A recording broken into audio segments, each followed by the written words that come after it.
Selamat malam, selamat pagi bagian Indonesia, bagi saudara dan saudari yang sudah bergabung bersama-sama dengan kami di Jemaat Fisdak di acara ibadah kita pada saat ini. Kita akan segera mulaikan dengan satu lagu buka dan kemudian doa buka acara kita akan dibawakan oleh ayah saya yang akan berdoa dari South Carolina. Silakan, Dek.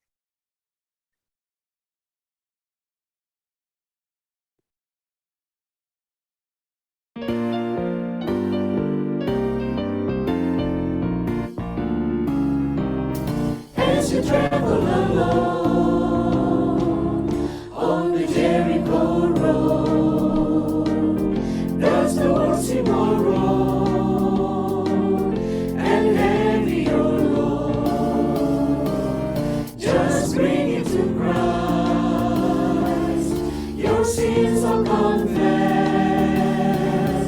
on the Jericho road. Your heart He will bless on the Jericho road. On the Jericho road, there's room for just two, no more and no less. Just Jesus and you. Just Jesus and you. Each burden He'll bear, each sorrow He'll share. There's never a care, for Jesus is there. Oh, brother, to you, this message I bring. Though hope be gone, though hope is gone, He'll cause you to see. And if Jesus come back, the shackles must fall on the Jericho road. Will you answer His call? On the Jericho road, there's room for just two, no more and no less. Just Jesus and you. Each burden He'll bear, each sorrow He'll share. There's never a care, for Jesus is there. On the Jericho road, there's room for just two, no more and no less. Just Jesus and you. Each burden He'll bear, each sorrow He'll share. There's never a care, for Jesus is there. No, there's never a care, 'cause Jesus is there. As you travel on to Jericho.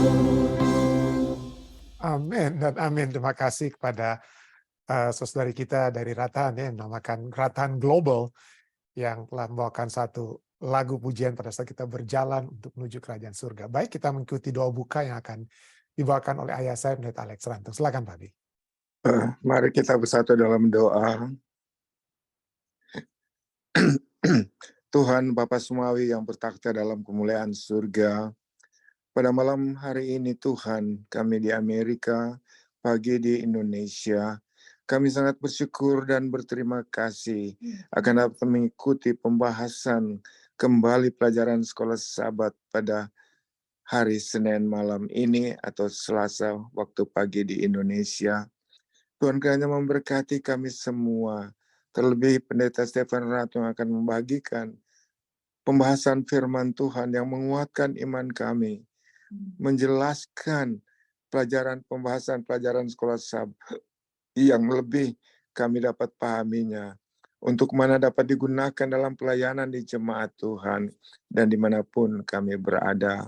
Untuk itu ya Tuhan, kami bermohon kiranya Roh Kudus yang ada dalam hati pikiran kami akan benar-benar menuntun hati pikiran kami untuk memahami akan firman Tuhan yang akan dibawakan nanti oleh Pendeta Stephen Rantung sebentar. Untuk itu kami serahkan seluruhnya ke dalam tangan Tuhan. Berkati semua yang menghadiri acara ini, keluarga kami, khususnya keluarga Pendeta Stephen Rantin, walaupun mereka dalam pekerjaan, di dalam pendidikan, dalam pelayanan. Tuhan kiranya memberkati. Demikian pula kami yang mengikuti acara ini, senantiasa juga diberkati oleh Tuhan. Terima kasih kehadiran Roh Kudus dalam hati pikiran kami untuk memahami akan pelajaran yang sangat penting berguna dalam pertumbuhan kerohanian iman kami.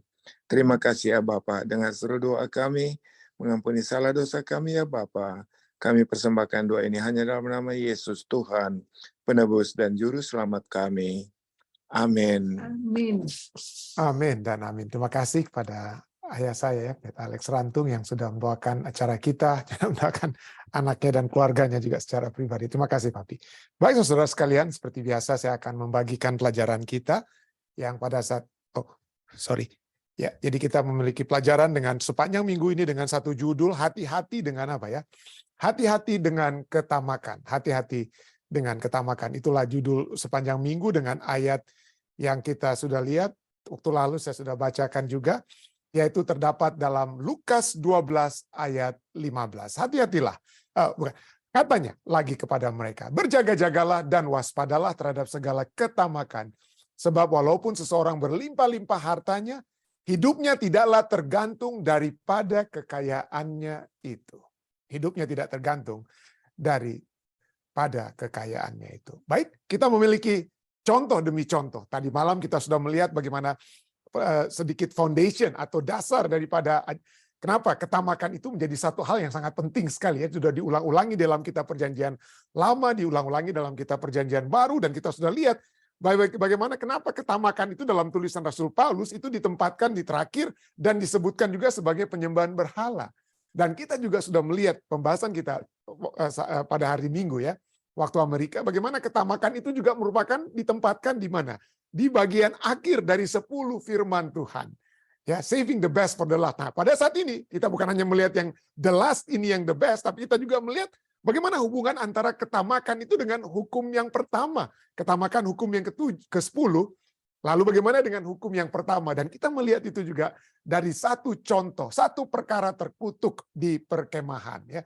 Satu perkara terkutuk, an accursed thing, satu hal yang terkutuk ya, yang ada di tengah-tengah perkemahan. Baik, mari kita langsung baca saja. Dapat dikatakan, pelajaran kita katakan, dapat dikatakan itu adalah salah satu pengalaman terbesar dalam sejarah Israel. Setelah mereka 40 tahun mengembara di padang belantara, akhirnya mereka masuk ke tanah perjanjian. Ya, jadi mereka sudah dari 40 tahun sebelumnya mereka telah melewati Laut Merah, dan 40 tahun kemudian mereka sudah melewati apa? Melewati lagi bukan Laut Merah tapi Sungai Yordan ya, masuk. Dan ini sama-sama ada mujizat yang dramatis. Tidak heran penulis pelajaran kita katakan apa? Melalui mujizat yang dramatis setelah 40 tahun setelah melewati Sungai Laut Merah maksudnya ya. Melalui mujizat yang dramatis, anak-anak Israel menyeberangi Sungai Yordan pada kondisi sedang banjir di tanah yang kering ya. Lalu mereka melewati, bukan melewati air yang banyak, tapi melewati di tanah yang kering. Tuhan membuka Sungai Yordan yang dalam keadaan banjir ya, menjadi bendungan di satu sisi dari hulu ke samping, dan akhirnya sampai ke Laut Mati. Ya, sahabat lalu juga saya sempat khotbahkan juga tentang hal ini ya, bagaimana mereka menyeberangi tanah tersebut. Jadi itu begitu apa? Sangat mengesankan ya. Mereka menyeberangi tanah yang kering itu itu begitu mengesankan sehingga hati raja-raja kafir di Kanan itu menciut, dan mereka raja-raja tersebut dikatakan tidak mempunyai semangat untuk berperang melawan orang-orang Israel ini yang baru itu ya. Nah, tantangan pertama dalam penaklukan Kanaan adalah tembok dan benteng kota Yeriko. Tembok dan benteng Yeriko. Tidak ada seorang pun yang mengetahui apa yang harus dilakukan untuk mengalahkan penduduk kota Yeriko.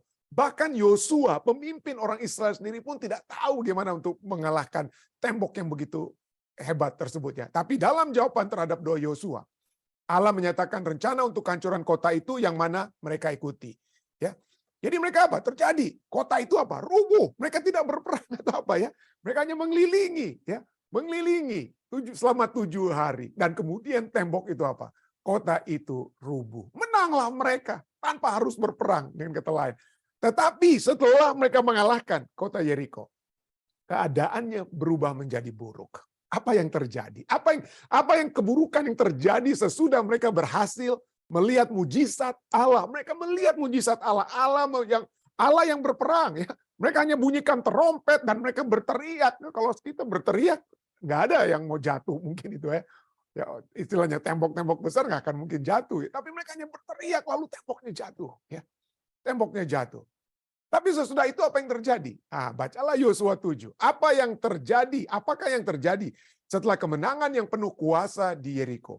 Dan pekabaran apakah yang kita harus ambil untuk diri kita sendiri dari cerita ini? Setelah kemenangan mujizat tersebut, ya mujizat demi mujizat, melewati sungai Yordan, mujizat. Mengalahkan orang Yeriko, mujizat. Ya. Tetapi apa yang terjadi kemudian? Mari kita baca Yosua 7. Ini 26 ayat, cukup panjang. Saya coba ringkaskan, ya. Ayat yang pertama dari Yosua 7 adalah ringkasan dari apa yang akan ditulis di ayat kedua sampai ayat 26. Jadi ringkasannya itu adalah cara biasa orang-orang di zaman Alkitab mencoba untuk apa, ya? Menulis, ya, bagaimana cara penulisan mereka. Jadi mereka mulaikan dengan apa? Mereka mulaikan itu dengan satu kesimpulan terlebih dahulu, atau pernyataan, ya, tentang apa yang terjadi kemudian, ya. Dikatakan, tetapi orang-orang Israel berubah setia dengan mengambil barang yang dikhususkan itu, karena Akan bin Karmi bin Zabdi bin Serah dari suku Yehuda mengambil sesuatu dari barang-barang yang dikhususkan itu. Lalu bangkitlah murka Tuhan terhadap orang Israel. Wah, bangkitlah, ya. Jadi kemudian kita lihat kenapa sampai itu terjadi. Kenapa Tuhan sampai marah kepada orang Israel, tapi itu secara khusus karena oleh sebab dosa daripada Akan bin, artinya Akan anak daripada Karmi. Karmi ini nama ayahnya Zabdi. Zabdi itu nama ayahnya Zerah. Dan itu mereka berasal dari suku apa? Suku Yehuda. Ayat 2 ceritakan lebih mendetail daripada kesimpulan itu. Yaitu mana Yosua menyuruh orang dari Yeriko ke Ai yang letaknya dekat Ben Awen di sebelah timur Betel. Dan berkata kepada mereka demikian. Dia suruh orang, pergilah ke sana, dikatakan. Pergilah ke sana dan intailah negeri itu. Maka pergilah orang-orang ke situ dan mengintai kota Ai.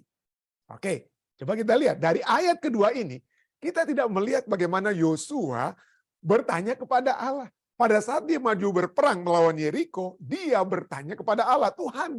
Dia datang pada Tuhan, Tuhan ini begitu hebat, ini tantangan di depan saya ini Tuhan. Apa yang dapat kita lakukan? Apa yang dapat kami lakukan? Kota ini dengan tembok Yeriko yang besar. Tetapi kota Ai ini lebih kecil, jauh lebih kecil dari Yeriko. Jadi Yosua anggap remeh juga, ya. Jadi kadang-kadang pemimpin juga ada kesalahannya juga, ya. Dia tidak bertanya kepada Tuhan. Tapi dia langsung suruh aja, intailah negeri itu. Maka pergilah orang-orang itu ke sana dan mengintai kota Ai. Lalu kembalilah mereka kepada Yosua dan berkata kepadanya, oh tidak usah seluruh bangsa ini pergi. Ya, seluruh bangsa itu kurang lebih 600-an ribu. Ya kalau keluar dari Mesir, ya. Tapi kurang lebih kalau sama. Laki-lakinya itu yang siap berperang itu kurang lebih 600-an ribu orang. Ya. Dengan istri dan anak-anak mereka, ya kurang lebih ya 1 juta, hampir 2 juta orang. Tapi jadi nggak perlu ratusan ribu orang, nggak perlu. Tidak usah seluruh bangsa itu pergi. Biarlah kira-kira hanya 2 atau 3 ribu orang pergi untuk menggempur Ai itu karena kecil, ya. Janganlah kau susahkan seluruh bangsa itu dengan berjalan sana, sebab orang-orang di sana itu sedikit sekali. Jadi anggap remeh mereka. Mereka menganggap remeh terhadap orang-orang di kota Ai. Maka berangkatlah kira-kira 3.000 orang dari bangsa itu ke sana. Tetapi mereka melarikan diri di depan orang-orang Ai. Apa artinya? Mereka melarikan diri. Ya. Diri di depan orang-orang Ai. Kalah mereka. Itulah ayat 5 katakan apa? Orang-orang Ai menewaskan kira-kira 36 orang dari mereka. Dan orang-orang Israel itu dikejar dari depan pintu gerbang kota itu sampai ke Shebarim dan dipukul kala di lereng. Lalu tawarlah hati bangsa itu amat sangat. Waduh, Alkitab bahasa Inggris dan bahasa asli katakan, the hearts of the people melted and became like water. Jadi tawarlah hati bangsa itu amat sangat. Bahasa Indonesia udah diperhalus, itu dijelaskan. Tapi arti sesungguhnya adalah maka hati orang-orang meleleh dan menjadi seperti air. Dari hal yang keras, dari benda yang keras hati, hatinya sudah menjadi air, meleleh, ya. Lalu Yosua pun mengoyakkan jubahnya dan sujudlah ia dengan mukanya sampai kemana? Sujudlah ia dengan mukanya sampai ke tanah, ya. Dia sujud dengan mukanya sampai ke tanah. Itu yang ya kita bisa lihat itu, ya. Sampai ke tanah di depan tabut Tuhan hingga petang. Bersama-sama dengan para tua Israel sambil menaburkan debu, dia berkabung, dia bagaikan orang berduka ya. Berkatalah Yosua, Tuhanku Allah, mengapa engkau menyuruh bangsa ini menyeberangi sungai Yordan? Dia tidak bilang mengapa, ya.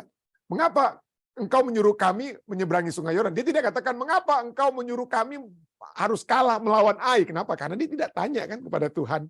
Tapi dia menyuruh dia katakan, Tuhan engkau menyuruh kami menyeberangi sungai Yordan supaya kami diserahkan pada orang Amori untuk dibinasakan.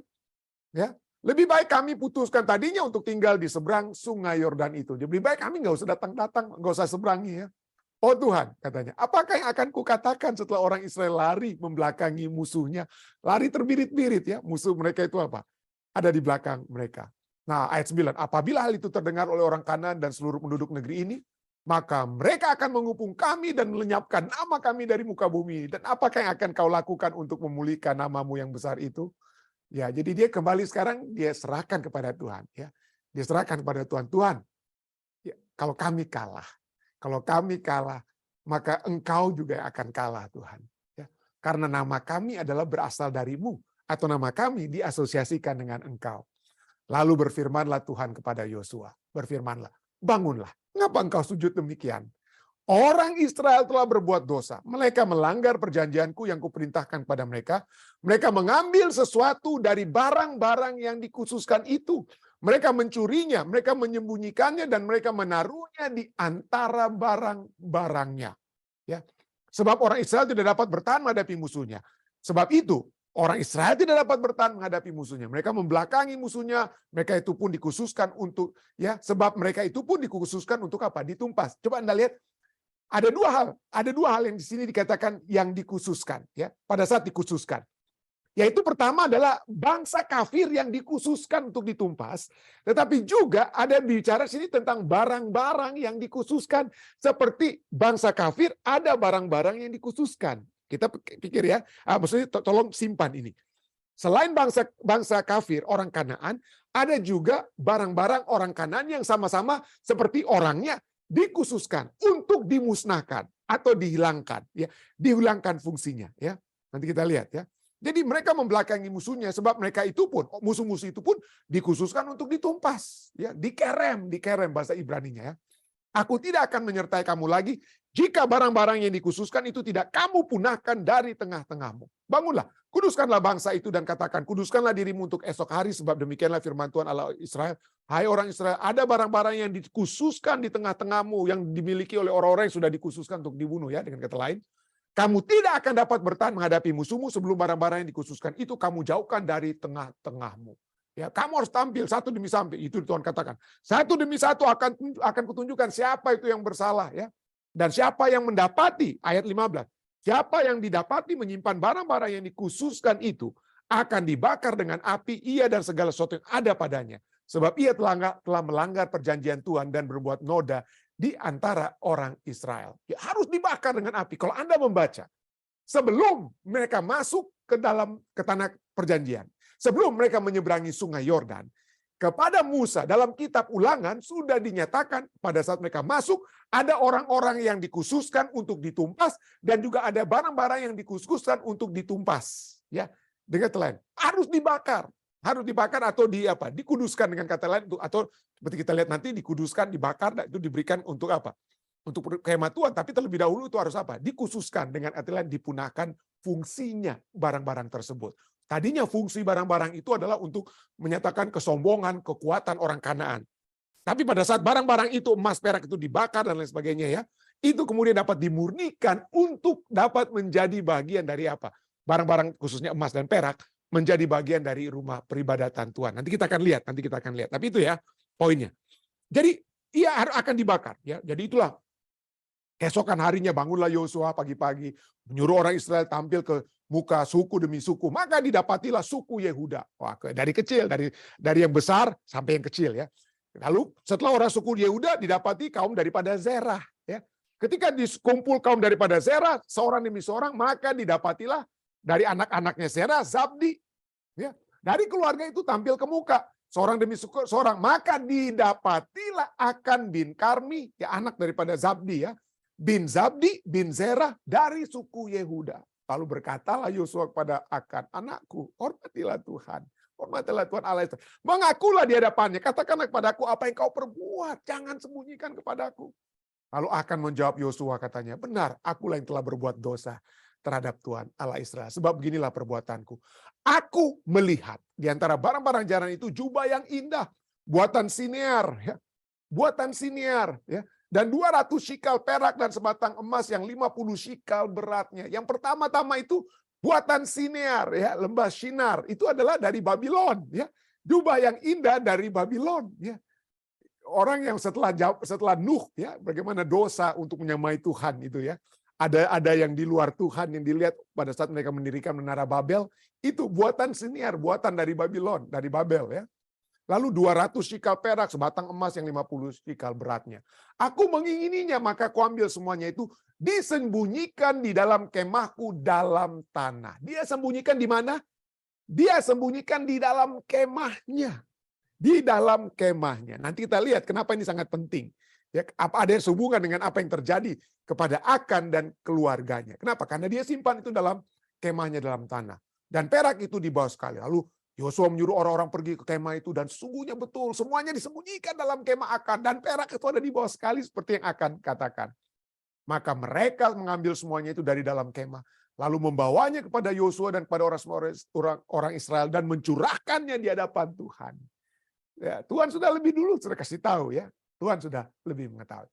Kemudian Yosua beserta seluruh Israel mengambil Akan bin Sera dan perak, jubah dan emas sebatang itu, anak-anaknya yang laki-laki dan perempuan, lembunya, keledainya dan kambing dombanya, kemahnya dan segala kepunyaannya, lalu semuanya itu dibawa ke lembah Akor. Berkatalah Yosua, seperti engkau telah mencelakakan kami, maka Tuhan pun mencelakakan engkau pada hari ini. Lalu seluruh orang Israel melontari dia dengan batu. Semuanya itu dibakar dengan api dan dilempari dengan batu. Sesudah itu, didirikanlah di atasnya suatu timbunan batu yang besar. Yang masih ada sampai sekarang, saat dituliskannya kitab Yosua tersebut, ya. Lalu surutlah murka Tuhan yang bernyala-nyala itu. Oleh sebab itu, nama tempat itu sampai sekarang disebut Lembah Akor. Lembah Akor. Oke. Nah, setelah dihadapkan, pelajaran kita katakan. Setelah dihadapkan, akan mengakui apa yang dia lakukan, mengatakan bahwa ia telah mengingini barang-barang itu. Kata Ibrani, kita sudah pelajari tadi malam, ya. Kata Ibrani yang diterjemahkan mengingini di sana adalah hamat, ya. Hamat, mengingini, seperti Hawa yang mengingini, ya. Telah diterjemahkan di beberapa tempat dalam kitab suci dalam pengertian yang positif, ya. Kata pada saat mengingini itu ada positifnya, ada juga negatifnya. Yang positifnya misalnya, akar kata yang sama itu muncul dalam Daniel 9 ayat 23 sebagai contoh, ya. Ketika Gabriel berkata kepada Daniel bahwa dia adalah orang yang sangat dikasihi, sangat menarik hati, sangat diingini, artinya sangat menarik hati daripada siapa? Daripada Tuhan. Daniel adalah orang yang sangat menarik hati Tuhan, ya, sangat dikasihi, sangat diingini. Akan tetapi itu positifnya Daniel. Akan tetapi dalam kasus ini hamat, mengingini, menarik hati, seperti apa? Hawa yang melihat buah menarik hati, ya. Adalah satu kabar buruk. Kenapa kabar buruk? Meskipun perintah jelas untuk tidak menjarah kota-kota yang ditaklukkan bagi diri mereka sendiri, ya. Tidak menjarah kota-kota yang ditaklukkan bagi diri mereka sendiri. Tapi apa? Akan melakukannya.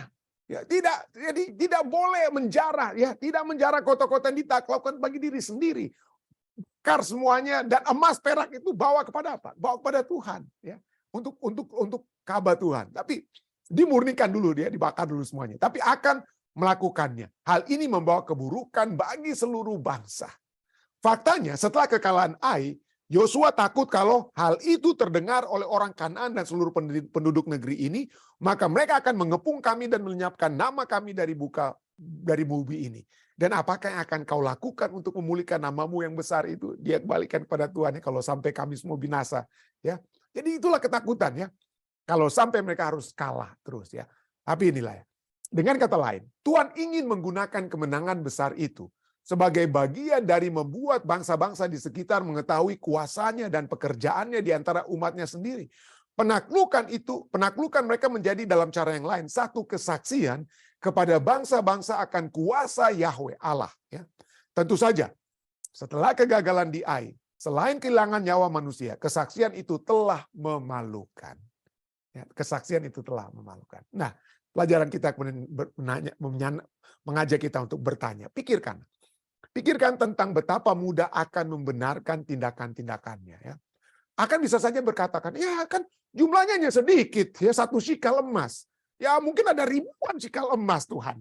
1 shikal emas kurang lebih begitu ya.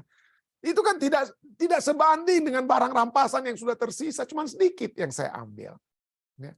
Dan bukan itu saja, tidak seorang pun yang akan tahu. Dan apakah ada yang bisa disakiti kalau saya ambil? Ada yang sakit Tuhan. Selain itu, keluarga saya bukannya membutuhkan uang ini. Ya. Seringkali kita dalam mencoba untuk merasionalisasi tindakan-tindakan kita yang salah, kita mencoba mengecil-ngecilkan dosa kita. Aduh, pendeta kan cuma 1 kali itu kan, orang lain aja udah 10 kali, pendeta saya cuma 1 kali ya kesalahan yang saya buat ini. Jadi seringkali kita rasionalisasikan hal tersebut. Nah, bagaimanakah kita dapat melindungi diri kita sendiri dari bahaya rasionalisasi semacam ini? Ya, apa masalahnya? Ya, kalau yang diambil kan akan ambil itu kan cuma sedikit, ya, cuma sedikit. Tapi kenapa itu dapat menyebabkan bangsa Israel kalah terhadap bangsa Ai, kepada bangsa Ai? Karena kita pikir cuma sedikit. Anda tahu dari 1 korek api, korek api. Ada orang mungkin nyalakan ya korek api di California, seringkali itu terjadi mungkin ya. Orang nyalakan korek api untuk bakar atau apalah ya. Atau satu puntung rokok mungkin mereka buang dari mobil mereka pada saat mereka melewati tempat-tempat tertentu di California misalnya, mereka buang puntung rokok mereka cuma 1 kan, mereka cuma kecil. Tapi apa akibatnya? Dari 1 puntung rokok tersebut dapat menyebabkan 1 daerah itu kebakaran. Ya, 1 daerah akan habis kebakaran. Orang kehilangan nyawa, ya, rumah-rumah dihancurkan. Dan begitu banyak biaya yang hangus bersama-sama oleh sebab 1 puntung rokok. Jadi itulah hati-hati ya. Kalau kita berpikir bahwa mungkin tindakan kita itu tidak ada artinya, cuma kecil ya. Karena ada yang dapat berbahaya yang dapat terjadi. Anyway, mari kita kembali bahwa ketamakan, keinginan daripada akan itu adalah bagaikan apa? Penyembahan berhala. Saya ulangi lagi. Kita ulangi kembali pelajaran kita tadi malam ya. Bahwa penyembahan berhala itu kita beribadah, kita mendedikasikan diri kita kepada ciptaan, gantinya apa? Gantinya pencipta. Gantinya Tuhan, kita beribadah, kita lebih mengutamakan, mengagungkan apa? Hal-hal yang apa? Yang ada di dalam dunia ini. Kita lebih mendedikasikan diri kita ya. Daripada kepada pencipta. Itulah penyembahan berhala. Dan ketamakan atau keserakahan kita sudah pelajari tadi malam itu kita menginginkan sesuatu yang tidak seharusnya kita ingini. Itu bukan milik kita. Nah, barang-barang yang kita telah disuruh untuk dimusnahkan dalam arti dibakar, bukan hanya orang-orang yang dibakar, tapi barang-barang juga mereka dibakar. Tapi dari emas dan perak itu harus kemudian apa? Dikhususkan kepada Tuhan ya untuk membangun Ka'bah Tuhan setelah dimurnikan lebih dahulu. Tapi akan ingin memiliki sesuatu yang sudah dikhususkan tersebut, Nah, kita sudah lihat ya. Bahwa satu-satunya yang kita harus ingini adalah Allah. Pelajaran kita tadi malam. Mazmur 73 ayat 25. Siapa gerangan ada padaku di surga selain engkau? Selain engkau Tuhan. Tidak ada yang kuingini di bumi. Tidak. Raja Daud katakan tidak emas. Tidak istri yang banyak. Tidak ini, tidak itu. Yang hanya yang kuingini di bumi adalah engkau Tuhan. Ya, adalah engkau Tuhan. Tapi itulah ya. Sejak permulaan pelajaran kita tadi malam katakan. Manusia mengingini hal di luar Allah. Mengingini hal-hal yang seharusnya tidak boleh diingini, tidak boleh dimiliki, menginginkan sesuatu yang tidak seharusnya diingini atau dimiliki. Nah, ketamakan akan. Coba kita lihat Yosua 6 ayat 16-18 sebelum mereka menyerang kota Yeriko, sebelum kota Yeriko jatuh, sudah dinyatakan ini. Yosua sudah berkata kepada semua, termasuk pada Akan.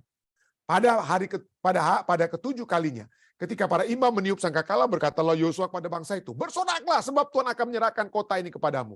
Dan kota itu dengan segala isinya akan dikhususkan bagi Tuhan untuk dimusnahkan. Kota dan segala isinya, orang-orang, binatang, semua harta-harta itu akan dimusnahkan dalam arti dibakar ya. Hanya Rahab perempuan sundal itu yang telah membantu mata-mata Israel yang pada saat mereka masuk dalam kota, ya, Rahab dan keluarganya itu apa? Akan hidup dia dan keluarganya. Ayat 18. Tetapi kamu ini, jagalah dirimu terhadap barang-barang yang dikhususkan untuk dimusnahkan. Supaya jangan kamu mengambil sesuatu dari barang-barang yang dikhususkan itu setelah mengkhususkannya, dan dengan demikian membawa kemusnahan atas perkemahan orang Israel dan mencelakakannya. Saya sudah katakan tadi, sudah diamarkan dalam kitab Ulangan sebelum mereka menyeberangi Sungai Yordan waktu Musa masih ada. Kalau Anda masuk, musnahkan semua orang. Waduh, mungkin Anda pikir, wah kejam sekali pendeta ya. Kok harus dimusnahkan? Nah, kita sudah pernah bahas ya, saudara-saudara. Kita sudah pernah bahas kenapa kok Tuhan kayaknya kejam, harus dimusnahkan semua ya. Ya harus dimusnahkan. Nah, pertama, mari kita ulangi kembali apa yang sudah saya sering ulang-ulangi. Pertama, yang dimusnahkan itu hanya orang-orang Kanaan. Orang-orang Kanaan. Ya. Yang dimusnahkan hanya orang Kanaan. Kenapa? Karena itulah tempat yang sudah dijanjikan kepada mereka. Dan bukan itu saja. Orang-orang di luar Kanaan Tuhan tidak katakan harus dimusnahkan. Makanya ada orang Kanaan sendiri yang mencoba untuk orang-orang Amori, saya percaya, kalau saya lupa saat ini ya. Mereka datang, mereka berpura-pura, oh kami datang dari negeri jauh, kota perjanjian supaya kami tidak dimusnahkan. Oh ya, Yosua katakan, oke, iya. Padahal Yosua ditipu ya dengan orang-orang yang berpakaian compang-camping dengan roti busuk yang mereka bawa seakan-akan dari negeri jauh. Kenapa? Karena pemusnahan itu hanya kepada orang Kanaan. Kenapa? Karena Kanaan inilah akan ditempati oleh orang-orang Israel, umat-umat pilihan Tuhan. Dan kenapa hanya Kanaan yang harus dimusnahi? Dua hal. Pertama, seperti kita membaca dari kitab Kejadian 15 ayat 16, dosa orang-orang Kanaan itu telah capai di leher Tuhan. Ya, sudah begitu hebat dosa mereka. Kepada Abraham sudah dinubuatkan, kamu akan pergi, kamu akan diperhamba selama 400-an tahun di Mesir. Tapi pada saat kamu kembali, dosa orang-orang Amori itu sudah apa? Sudah semakin hebat dan kalian harus menghukum mereka. Jadi orang Israel membinasakan orang Kanaan karena mereka dosa-dosanya sudah begitu hebat. Sudah diberikan kesempatan untuk bertobat. Sudah diberikan 400-an tahun diberikan kesempatan. Sudah diperlihatkan bagaimana Allah tidak berkenan terhadap dosa-dosa mereka. Selama 400-an tahun ini, sebelum bangsa Israel kembali ke Kanaan, coba kita lihat Sodom dan Gomora itu sudah dihanguskan oleh Tuhan ya, untuk menjadi satu pelajaran. Bertobat, jangan berdosa. Ya. Jangan membuat dosa seperti Sodom dan Gomora, Tuhan akan binasakan. Dan setelah 430 tahun bangsa Israel masuk kembali di Kanaan, mereka tidak bertobat walaupun Tuhan sudah amarkan. Tuhan sudah kasih waktu, Tuhan sudah amarkan dengan Sodom dan Gomora dibinasakan. Mereka tetap berdosa. Jadi itulah sebabnya mereka harus apa? Dihukum atas dosa-dosa mereka. Bukan karena orang Israel masuk hanya untuk ambil tanah mereka, makanya mereka dibinasakan. Bukan. Karena dosa-dosa mereka. Baca Kejadian 15 ayat 16. Kejadian pada saat itu dikatakan kepada Abraham. Yang kedua, ini adalah tempat strategis. Ya, Kanaan ini tempat strategis di zaman dahulu. Ya, orang-orang dari Babylon itu di sebelah timur. Ya, Babylon. Kalau mereka mau pergi ke Mesir, ya itulah pusat peradaban dunia. Itulah Amerika Serikat dan Eropa, jalur Amerika Serikat dan Eropa waktu dahulu. Ya, orang-orang Amerika atau orang Eropa yang nggak tahu masih di pohon-pohon mereka. Tapi pada saat itu pusat kebudayaan dunia itu hanya di Timur Tengah. Dan orang Israel inilah harus menjadi contoh terang dan garam dunia. Dan karena mereka harus menjadi terang dan garam dunia, mereka tidak boleh berada dalam satu lingkungan di mana penyembahan berhala, di mana keberdosaan itu merajalela. Itulah sebabnya orang-orang bangsa-bangsa Kanaan yang sudah berdosa ini harus dibinasakan supaya bangsa Israel itu bisa murni untuk menjadi terang dan garam dunia. Tapi itulah masalahnya, mereka tidak membinasakan semua. Tapi Tuhan sudah perintahkan mulai dari kota Yeriko dan seterusnya, kalau Anda baca itu harus dimusnahkan ya. Harus dimusnahkan. Itulah sebabnya. Kenapa? Karena pertama, dosa orang Kanaan itu sudah begitu hebat. Dan kedua, mereka, bangsa Israel, harus menjadi bangsa yang suci. Dan caranya menjadi bangsa yang suci, lingkungan-lingkungan, pengaruh-pengaruh yang dapat menjauhkan mereka dari Tuhan, itu harus dihapuskan. Harus tidak ada bersama-sama dengan mereka. Itulah sebabnya harus dikerem. Itulah istilah kerem ya. Dimusnahkan ya. Harus dimusnahkan. Nah, ayat 19 katakan apa? Dibakar semua ya.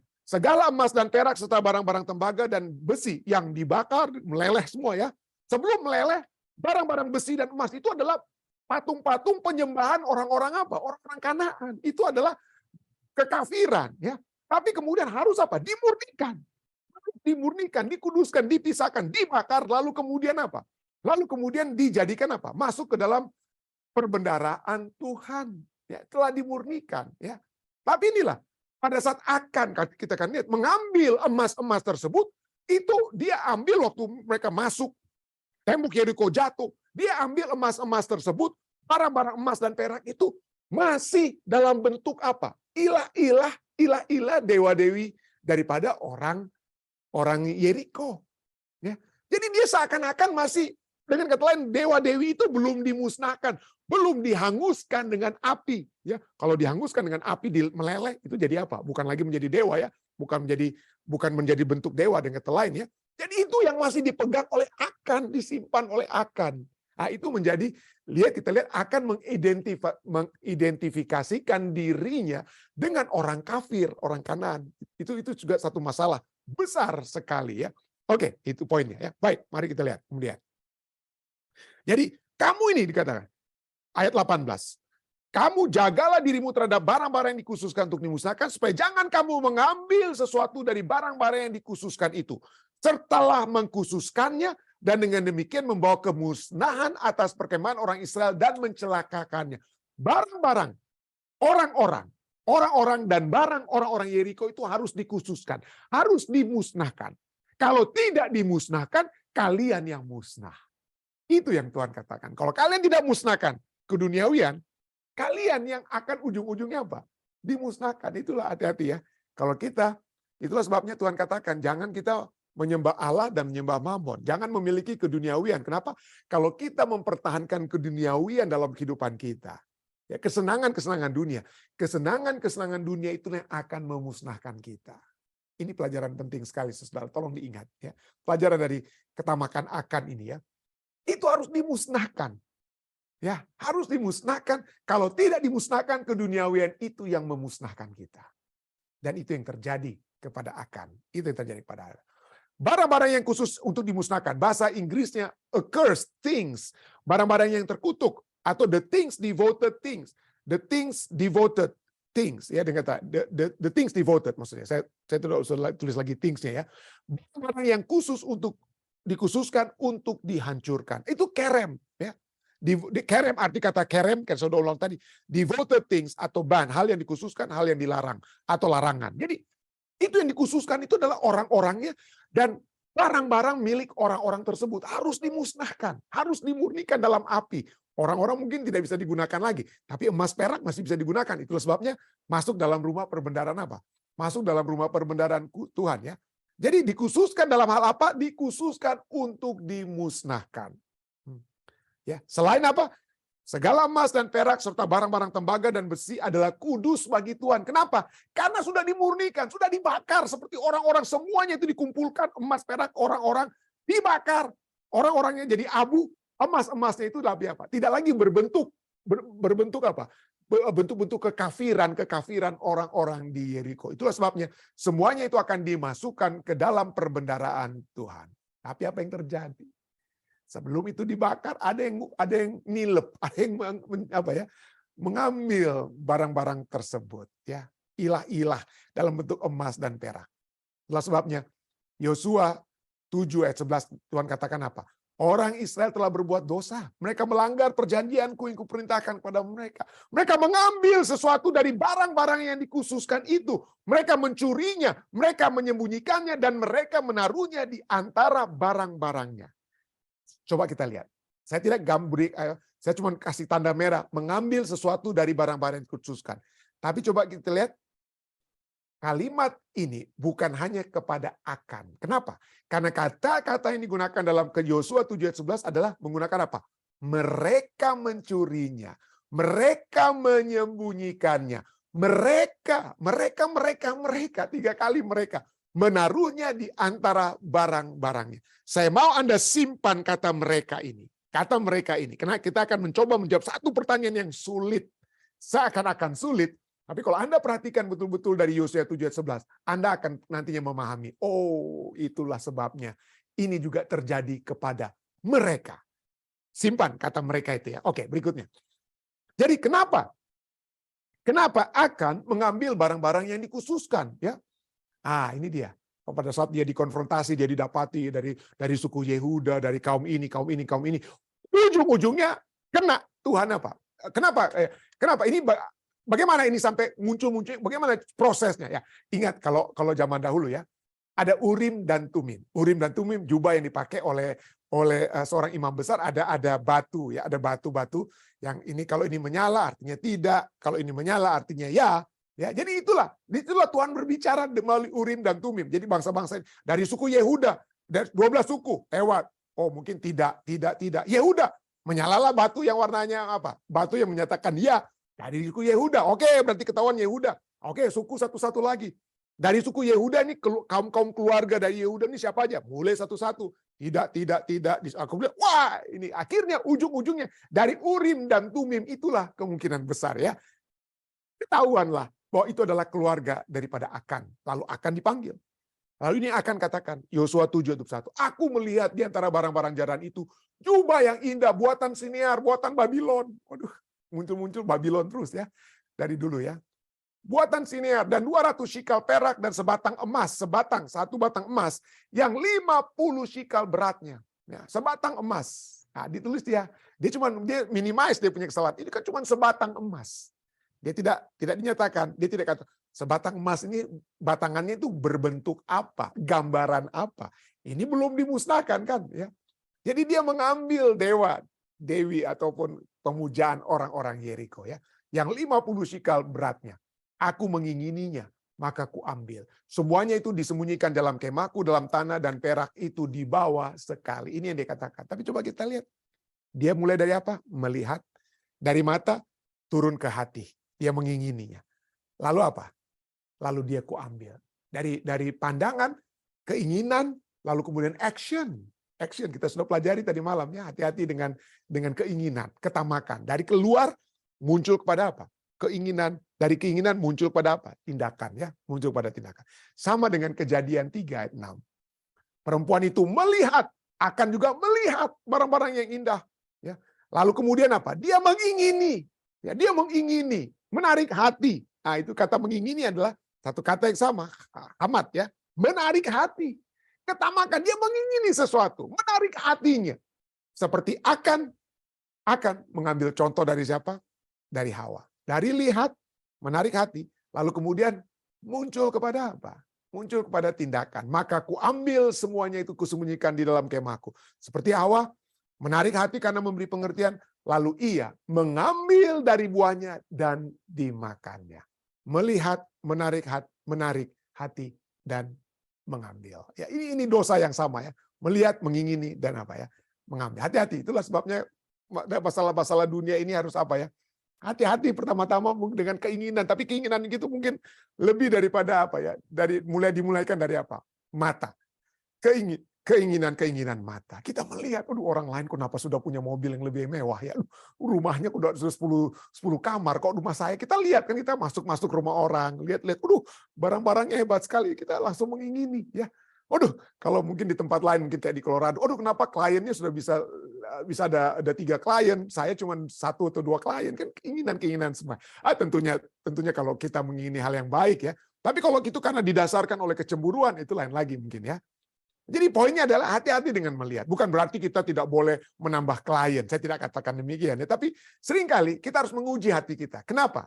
Kenapa kita harus ingin sesuatu yang lebih baik? Kalau itu tujuannya baik, anak-anak yang untuk kita sekolahkan kita lihat rumah orang lain, anaknya sudah tamat dari universitas, kenapa anak saya tidak? Bukan berarti kita bersaing atau apa, tapi menjadi satu inspirasi, silakan. Kalau tujuannya untuk kemuliaan nama Tuhan. Tapi kita lihat masalah dengan masalah dengan Hawa, melihat bukan untuk kemuliaan Tuhan, bukan untuk kemajuan anak-anak kita, tapi untuk diri kita ya, melihat mengingini lalu mereka ambil ya, melihat mengingini apa lalu mereka mengambil. Itulah sebabnya makanya ada lagu yang kita sering nyanyikan ya, awas mata yang selalu melihat, jangan suka lihat barang jahat ya, karena Bapa di surga selalu tengok ke bawah.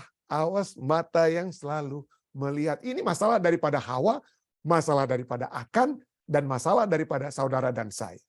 Coba kita lihat dosa-dosa yang ditawarkan oleh dunia. Pada umumnya itu kita sudah mulai dari melihat. Melihat apa yang kita bisa lihat di advertensi, melihat apa yang muncul di Facebook, melihat apa yang muncul di Netflix, di laptop kita, dan lain sebagainya. Itulah sebabnya. Kenapa Ayub dikatakan orang yang saleh dan menjauhi kejahatan? Kita sudah bahas itu lalu. Dia menjauhi kejahatan karena dia sudah membuat perjanjian. I have made a covenant with my eyes. Saya membuat perjanjian dengan mata saya. Ayub katakan untuk tidak melihat anak darah, untuk tidak melihat hal yang macam-macam. Untuk tidak melihat hal yang macam-macam. Karena dari kita melihat sesuatu yang kita lihat, memberikan apa? Keinginan, sensualitas kita muncul dan lain sebagainya. Akibatnya kita akan melakukan tindakan-tindakan yang tidak diingini oleh Tuhan. Be careful. Hati-hati dengan apa yang kita lihat. Coba kita lihat ketamakan Akan ya. Aku melihat di antara barang-barangnya itu. Lalu apa? Akhirnya ujung daripada melihat dia apa? Mengambil ya. Mengambil, kusembunyikan dalam tanah dan perak di bawah sekali. Emas dan perak ya. Akan kita lihat di sini akan mengingini ciptaan lebih dari pencipta. Lebih daripada pencipta. Ini dosa ketamakan dan penyembahan berhala itu sangat erat hubungannya. Itulah sebabnya kita lihat bagaimana ke-10 hukum Tuhan. Itu the best-nya, itu bukan hanya semuanya the best. Tapi coba kita lihat betapa signifikan hukum yang pertama dan hukum yang ke-10. Hukum yang pertama dan hukum ke-10. Hukum pertama berbicara tentang jangan ada penyembahan berhala.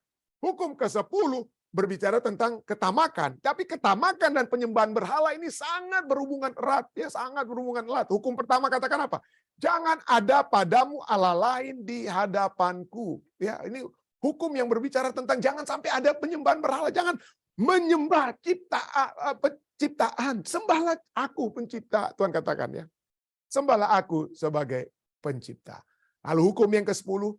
Jangan mengingini, do not covet. Jangan memiliki ketamakan memandang dan mengingini untuk diri kita sendiri. Jadi kata lain, 8 hukum lainnya, hukum kedua, ketiga, 4, 5, 6, 7, 8, 9, itu semua dijaga, ditutup oleh kedua hal ini.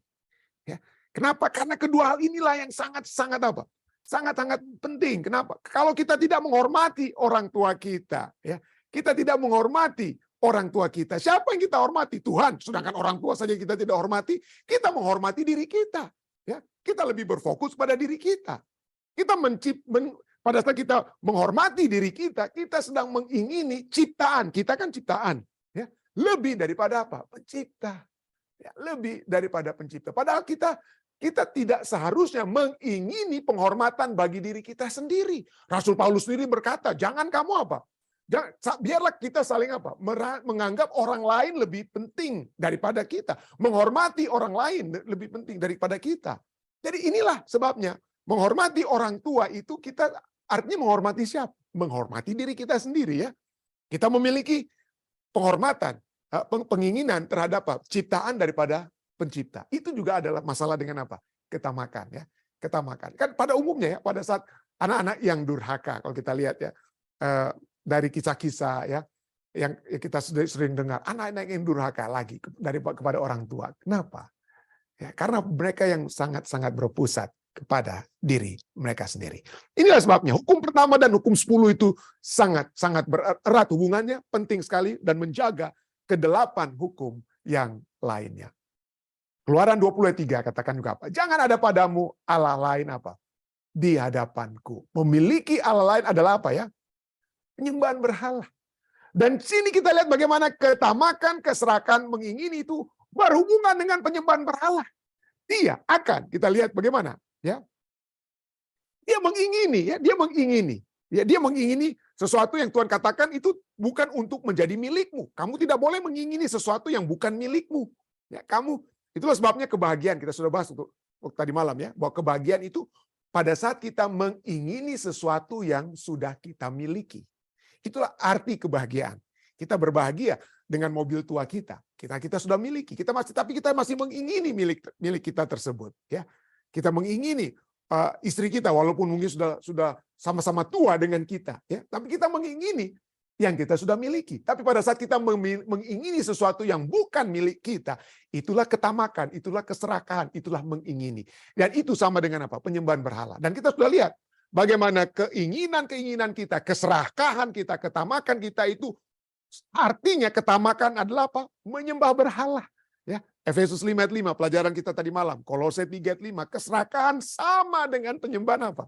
Sama dengan penyembahan berhala. Kenapa? Karena kita memuliakan hal yang lain selain Allah.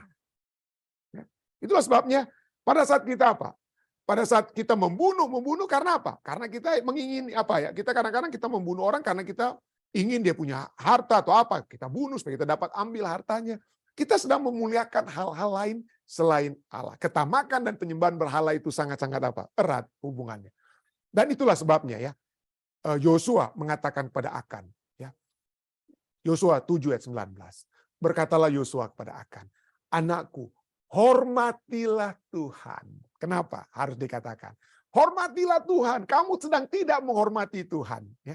Kamu tidak sedang menghormati Tuhan, tapi anakku, hormatilah Tuhan dan mengakulah di hadapannya. Nah, seringkali di dalam Alkitab kata mengaku itu juga memiliki arti memuji Tuhan. Ya. Mengakulah di hadapannya artinya pujilah Tuhan. Ya. Hormatilah Tuhan, jangan memuliakan apa yang kamu ambil dari Tuhan. Ya. Kamu sedang menghormati ciptaan. Tapi kalau kamu hormati Tuhan, kamu menghormati apa? Pencipta. Mengakulah di hadapannya. Artinya pada saat kita berbakti, praise, ya, memuji, kita memuji Tuhan, itu artinya kita apa? Mengutamakan Tuhan di atas segala. Itulah yang Yosua katakan kepada Akan. Kamu tidak, pada saat kamu menyimpan harta ini, kamu tidak sedang menghormati Tuhan. Kamu tidak sedang memuji Tuhan. Ya. Jangan, itulah sebabnya akuilah semua. Tapi itulah ya. Kalau kita lihat bagaimana Akan dalam kehidupannya lebih mencintai gold daripada God. Lebih mencintai emas daripada Allah. Dan dengan mengambil emas orang Yeriko, akan secara tidak langsung menyatukan identitasnya dengan orang Yeriko. Berhala Yeriko yang utuh, ada dia pegang, ada dia simpan. Dia bagaikan orang Yeriko. Dia bukan bagaikan umat Tuhan. Akan dapat menyembunyikan dosanya dari orang Israel. Tetapi dia tidak dapat menyembunyikan dosa tersebut dari Allah orang Israel. Itulah sebabnya ya, saya bisa menyembunyikan dosa saya dari Anda. Saya bisa simpan semua itu. Saya bisa jaga baik-baik. Tapi Allah saya akan mengetahui dosa-dosa saya. Itulah sebabnya mari kita datang kepada Tuhan kita ya. Mengakui kesalahan dan dosa kita. Bertobat. Ya, kenapa? Kalau kita tidak bertobat saudara. Kalau saya dan saudara tidak bertobat. Akibatnya berat sekali. Berat sekali. Itulah kita lihat akibatnya ya. Yosua 7:24-25. Kemudian Yosua ya beserta seluruh Israel mengambil Akan bin Zerah dan perak, jubah dan emas sebatang itu, hanya sebatang dari ribuan batang yang sudah cuma satu batang kecil sekali, tapi akibatnya apa? Besar sekali. Anak-anaknya yang laki-laki dan perempuan. Loh, ini kok Akan yang ambil pendeta, kok anak-anaknya laki-laki dan perempuan? Ingat, Tuhan sudah bilang di ayat 11, mereka menyembunyikannya. Kenapa? Dan kita lihat ya. Kenapa? Mereka ya. Anak-anak yang laki-laki dan perempuan, lembunya dan keledainya dan domba-dombanya, kemahnya dan segala kepunyaannya. Lalu semuanya itu dibawa ke lembah Akor. Berkatalah Yosua, seperti engkau mencelakakan kami. Puntung rokok yang kamu buang dari mobilmu menyebabkan kebakaran di seluruh daerah. Engkau mencelakakan kami, maka Tuhan pun mencelakakan engkau pada hari ini. Lalu seluruh orang Israel melempari dia dengan batu. Semuanya itu. Melempari dia. Semuanya. Termasuk itu bicara semuanya itu yang di atas. Anaknya laki-laki, anaknya perempuan. Lembunya, keledainya, kambing, dombanya, kemahnya, dan segala kepunyaannya. Lalu semuanya itu dibawa ke lembah Akor. Dan dilempari batu. Dan dibakar dengan api. Dan kemudian apa? Dilempari lagi dengan apa? Dilempari dengan batu. Seluruh anggota keluarga binasa. Akibat yang parah sekali ya. Parah sekali kelihatannya.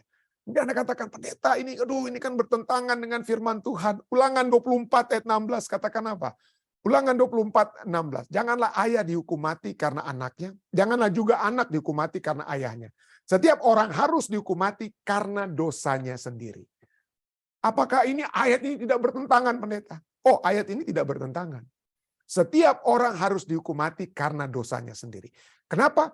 Karena dosa itu bukan dosa akan saja, tapi juga dosa anaknya laki-laki, dosa anaknya perempuan. Kenapa?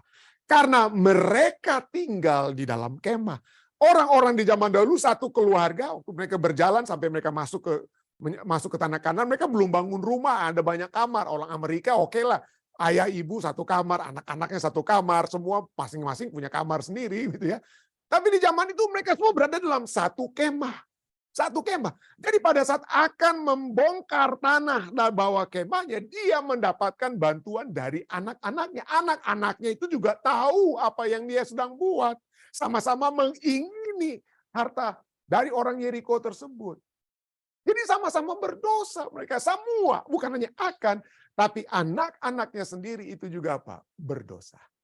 Anak-anak akan berdosa karena mereka juga memiliki ketamakan. Menyembah juga apa? Menyembah juga berhala. Dan pada saat kita menyembah berhala, akibatnya berat sekali ya. Kalau zaman dahulu mungkin langsung dilempar batu ya, mati langsung.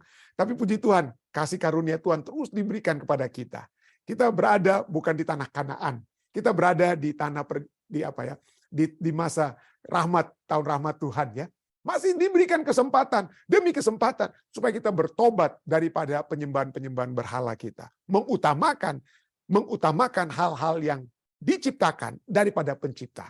Mengutamakan diri kita yang ciptaan daripada pencipta. Mengutamakan keduniawian, hal-hal duniawi, barang-barang duniawi lebih dari pencipta. Ujung-ujungnya, Ulangan 5:7-9 katakan, jangan ada padamu Allah lain di hadapanku. Jangan membuat patung bagimu. Ya.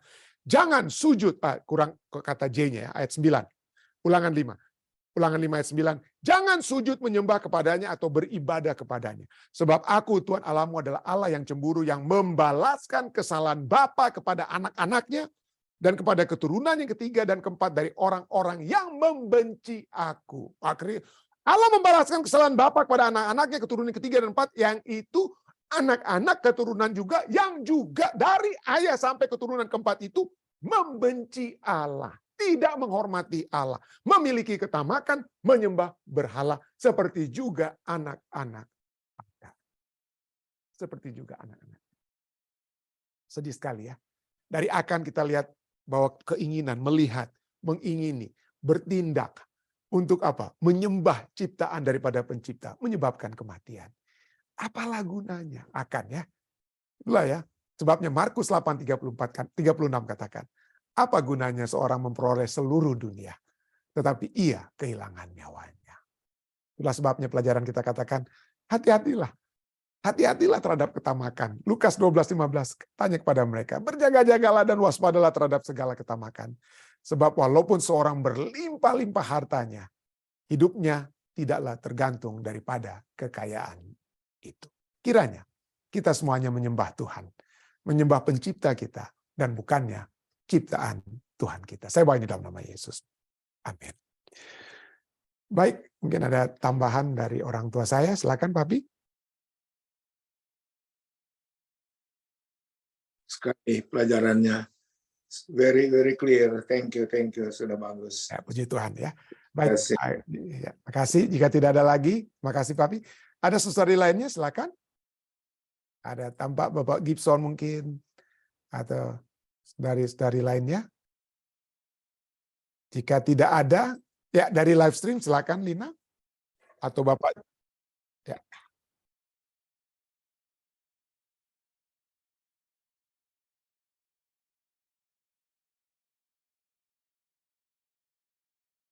Ya, sekali. Adakah keinginan-keinginan kita itu berpusat kepada diri kita sendiri? Ataukah kita dalam segala sesuatu, Tuhan katakan, dalam segala sesuatu yang kita lakukan, biarlah kita lakukan pada saat kita makan, kita minum, ataupun melakukan apapun, Biarlah segala sesuatu itu kita lakukan untuk kemuliaan nama Tuhan. Jadi pada saat kita mengingini sesuatu, bertanyalah. Bertanyalah dalam diri kita, ini untuk siapa? Untuk kemuliaan siapa? Oke. Kalau saya mengingini satu posisi yang baik dalam di perusahaan di tempat saya bekerja, bertanya kepada Tuhan, ya. Bertanya dalam segala sesuatu.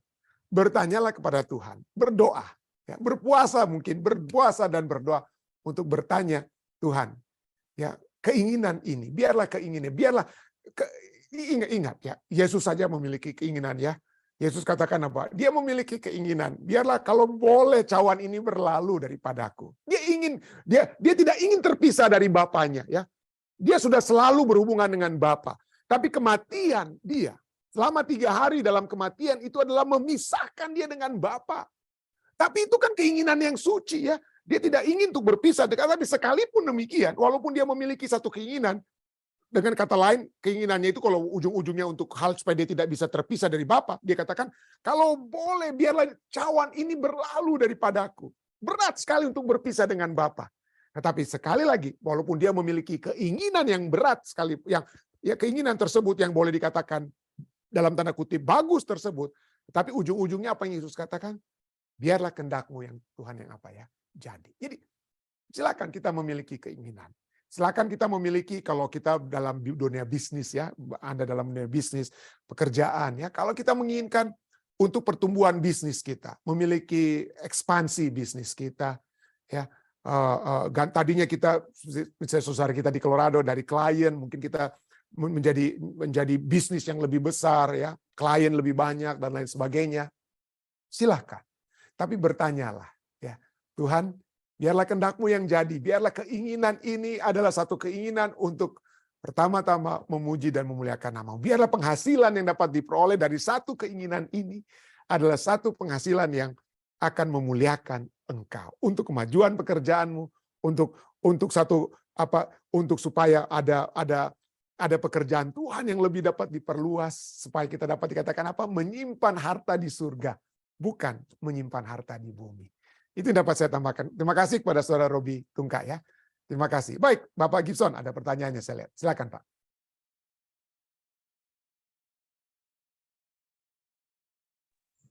Ya.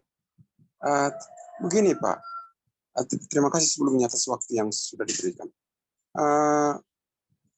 Apa yang kita pikirkan itu selalu terjadi. Itu terbukti ketika saya alami, ketika istri lupa meninggalkan air minum buat saya berpikir, Tuhan, saya sudah haus. Iya, jadi rupanya dalam waktu, mungkin kalau kita lapar masih bisa kita tahan, tapi kalau haus sangat sulit kita tahan. Sementara istri mungkin siang atau sore baru pulang. Jadi saya berdoa, Tuhan, saya sudah sangat haus ini. Waktu jam pertama mungkin belum terjawab doa itu. Tapi di jam kedua, puji Tuhan, ada orang mau mengantarkan undangan untuk ada pesta atau gimana gitu. Dia mau datang. Terus saya katakan, masuk saja, karena pintu saya itu bisa dibuka kok, saya bilang. Begitu dia masuk, saya katakan langsung, kamu disuruh Tuhan, Ibu, untuk saya bisa minum. Saya katakan begitu pada ibu tersebut. Kemudian saya bisa minum. Tapi ada satu hal pertanyaan saya, Pak Pendeta.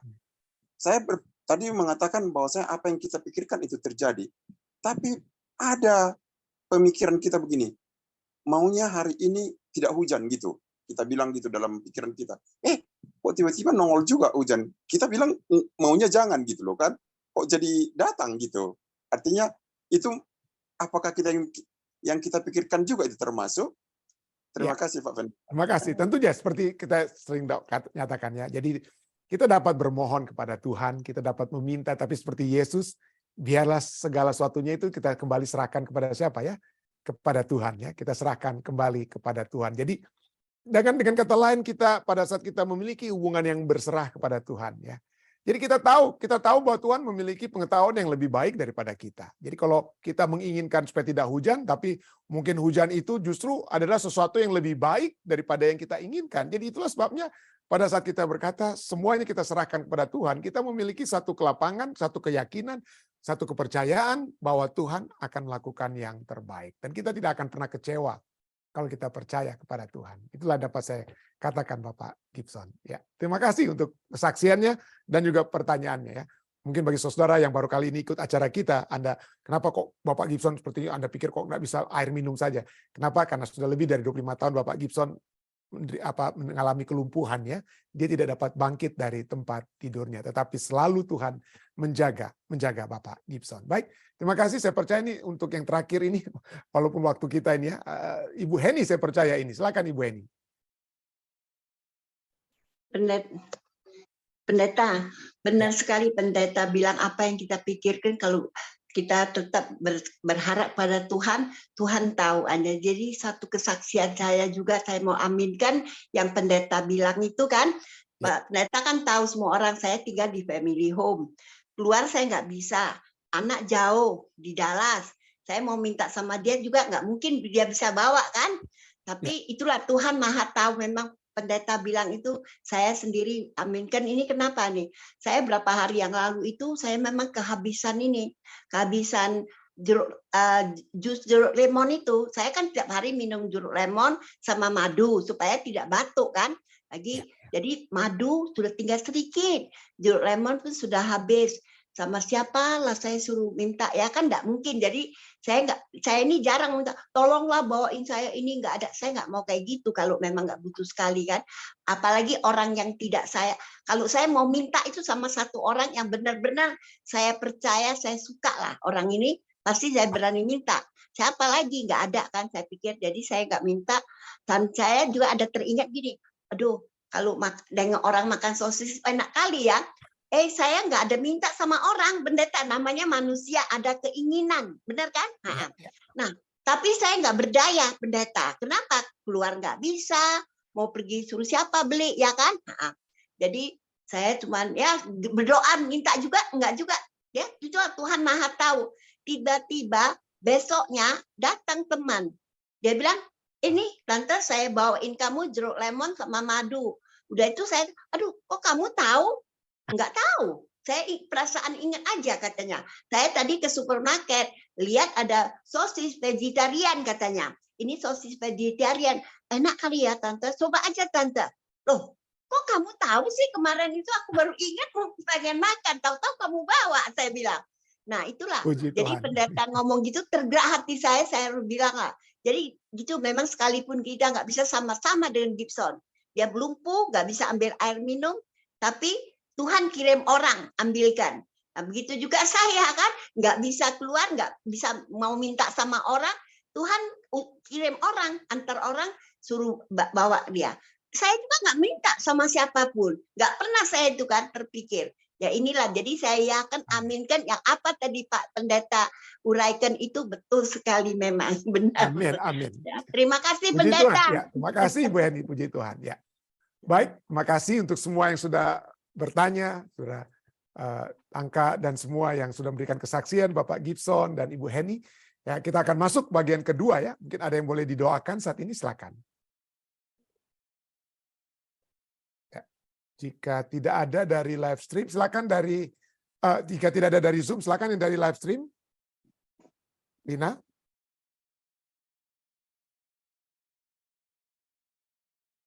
Oke.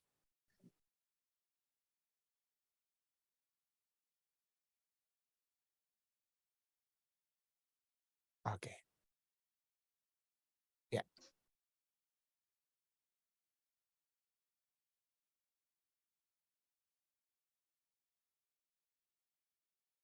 Oke.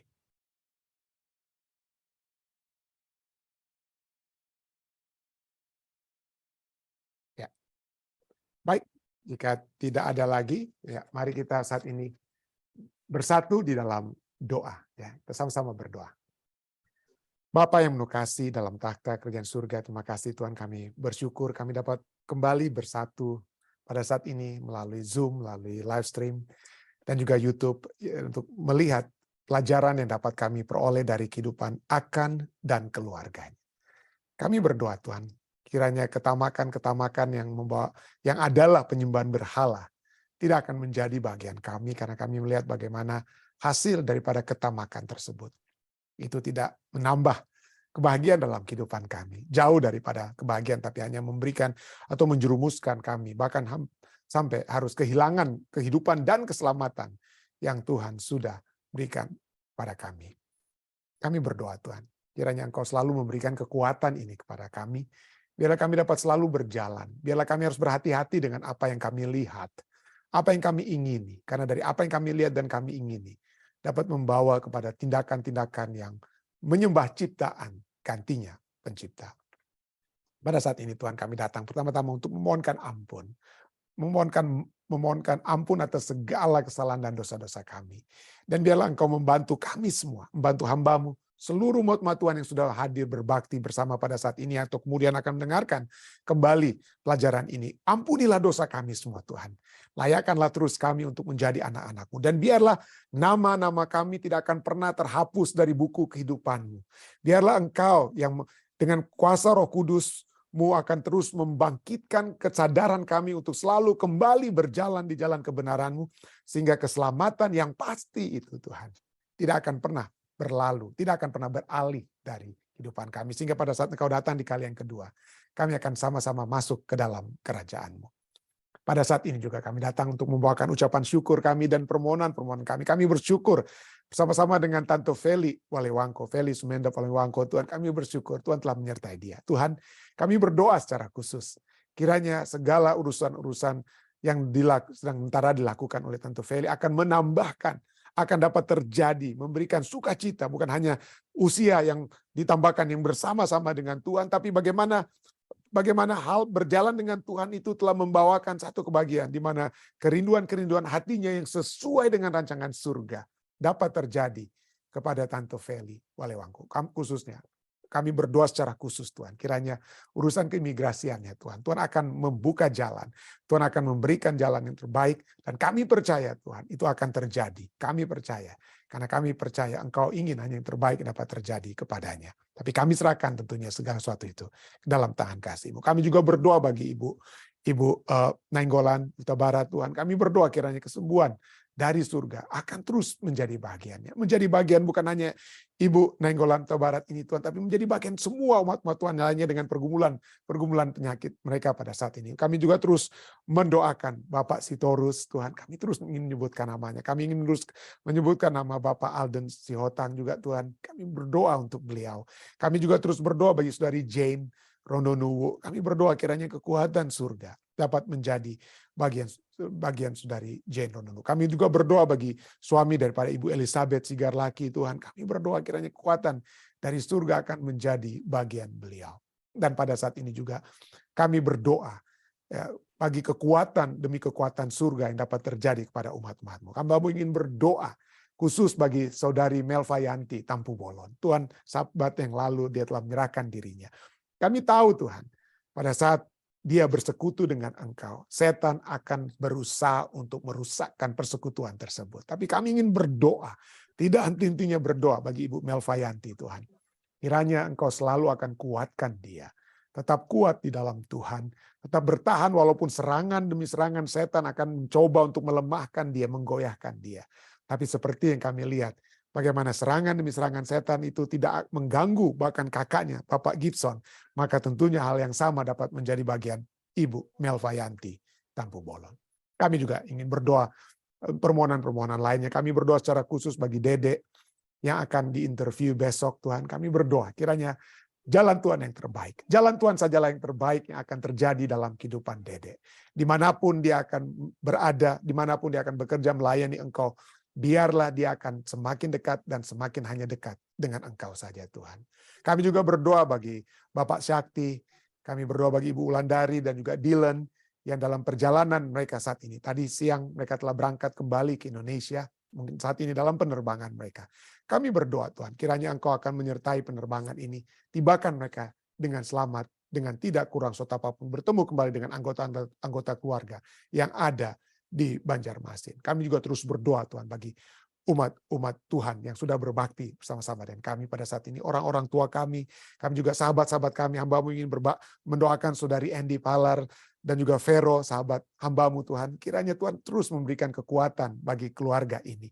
Dalam usaha-usaha mereka, pekerjaan mereka, Andy dan Vero akan selalu memperoleh kekuatan yang pasti dari surga. Tuhan akan membantu mereka menghadapi tantangan-tantangan apapun yang dapat terjadi dalam kehidupan mereka. Hamba-Mu juga ingin berdoa bagi saudara Jim Suoth, Tuhan. Kami berdoa, nyata Tuhan akan terus menjadi bagian saudara Jim, dan segala sesuatu yang dia usahakan keluarganya, Tuhan akan juga selalu berkati. Hamba-Mu juga tentunya ingin terus mendoakan saudari Mei Suoth Piai, dan juga saudari Femi Kiroyan, dan saudara-saudari kami lainnya Tuhan. Kami berdoa kiranya kuatan surga terus akan menyertai kehidupan mereka Tuhan. Dan hamba-Mu juga ingin mendoakan saudari Joy Palar, Nana Tuhan, kiranya penyertaan Tuhan, penghiburan, kekuatan dari surga menjadi bagian mereka. Dan juga orang-orang tua kami yang juga masih dalam keadaan berduka, kami berdoa bagi Ibu Pendeta Tuhan, Pendeta Kesaulia Tante Evelyn, kami berdoa Tuhan, kiranya kekuatan surga terus menjadi bagian Tante Evelyn. Kami juga berdoa bagi Tante Nona Makelu dan semua orang-orang tua kami lainnya. Tuhan, kami tidak sempat sebutkan lagi satu persatu, tapi Engkau melihat mereka. Engkau akan selalu memberikan kekuatan yang pasti dari surga kepada mereka. Pada saat ini hamba-Mu ingin berdoa bagi keluarga Pendeta Muda Tulus Nenggolan dan Iin Tuhan dalam kehidupan mereka.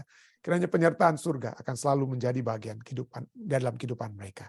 Tuhan selalu memberikan keselamatan pada saat mereka melakukan pekerjaan, dalam perjalanan mereka, dalam segala sesuatu biarlah kesehatan, keselamatan menjadi bagian mereka. Berkat-berkat juga akan menyertai mereka dalam penginjilan-penginjilan yang mereka juga lakukan. Hamba-Mu juga ingin berdoa bagi keluarga Si Hotang Mokalu, bagi Bapak Jaminten, Ibu Ellen Foni, Tuhan. Kami berdoa kiranya keluarga ini akan selalu mendapatkan perlindungan, penyertaan yang pasti dari surga. Anak-anak yang ada di California, kami berdoa bagi Pierce dan Sherin. Kami berdoa kiranya penyertaan yang sama akan selalu menjadi bagian mereka. Terima kasih Tuhan, terima kasih. Engkau sudah mendengar, Engkau sudah menjawab doa-doa kami, karena segala permohonan ini Tuhan telah kami bawakan Tuhan. Hanya di dalam nama Yesus Kristus, Tuhan dan Juru Selamat nebus kami. Amin. Oke, terima kasih banyak semuanya ya. Sampai bertemu kembali besok di waktu yang sama. Tuhan menyertai kita semua. Terima kasih semuanya ya. Terima kasih. Terima kasih, Pastor.